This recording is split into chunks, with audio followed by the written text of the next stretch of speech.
तो दोस्तों, आखिरकार यहाँ पे जो सरकार है वो अहिंसा से वो डर गई। ठीक है, कहीं ना कहीं उसको लगा कि हाँ, अहिंसा की ताकत बहुत होती है। इसका अंदाजा हम इसी से लगा रहे हैं दोस्तों कि अभी जो सोनम वांगचुक जी को वहां पे जब जंतर मंतर पर वो धरना प्रदर्शन कर रहे थे दिनों से, तो उनको अचानक यहाँ पर पुलिस आती है, उनको ऐसे उठाती है कि जानो कि वो कोई अपराधी व्यक्ति हो। अगर आप उनको स्वास्थ्य संबंधी अगर कोई मामला था, इशू था, तो आप नॉर्मली भी आकर के उनसे उन्होंने वहां पे बातचीत पहले आपको करनी चाहिए थी, सारी चीजें करनी चाहिए थी। अचानक आपको ऐसे चद्दर ऐसे पकड़ के आप उनको चुपके से आप ले जा करके उठा करके आप ले जा रहे हो, गाली गलौज करके आप ले जा रहे हो। इससे आप क्या साबित, इससे आपकी जीत नहीं हुई है। इससे ये साबित हुआ है कि जो उनका धरना प्रदर्शन था वहां पर जंतर मंतर पर, वहां पर अहिंसा की जीत हुई है। वहां पे जितने लोग थे वहां कोई मारपीट तो कर नहीं रहा था। मारपीट तो आपके लोग ही यहाँ पर कर रहे थे, जो उनके ऊपर स्याही कोई फेंक रहा है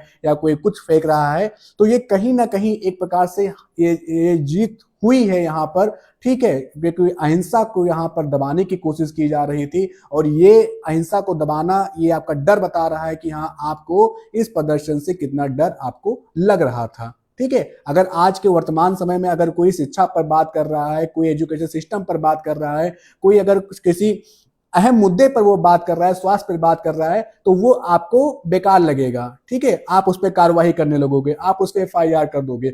वहीं अगर अभी हम हिंदू मुस्लिम करें, ठीक है, दंगा फसाद की बात करें, यहाँ पर रैलियां निकालने की हम बात करें, ठीक है, तो वो आपको बहुत अच्छा लगेगा।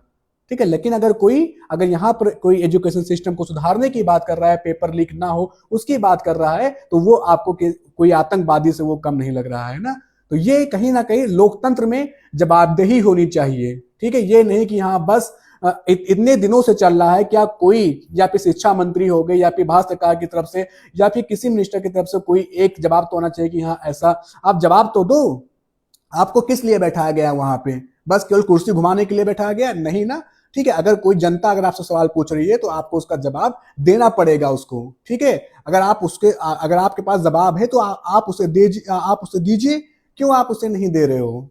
ठीक है, अब अगर यही अब किसी अन्य की सरकार होती है तो आप कहते कि इतने दिनों से वहां पर अनशन प्रदर्शन हो रहा है। ठीक है, गांधी जी ने भी यही यही किया था। ठीक है, क्योंकि उनको विश्वास था कि जो अहिंसा है वो हमारा सबसे अहम एक हथियार है और हम इसी से जीत सकते हैं। तो सोनम वांगचुक जी वो अच्छे रहें, स्वस्थ रहें, हम यही कामना करते हैं।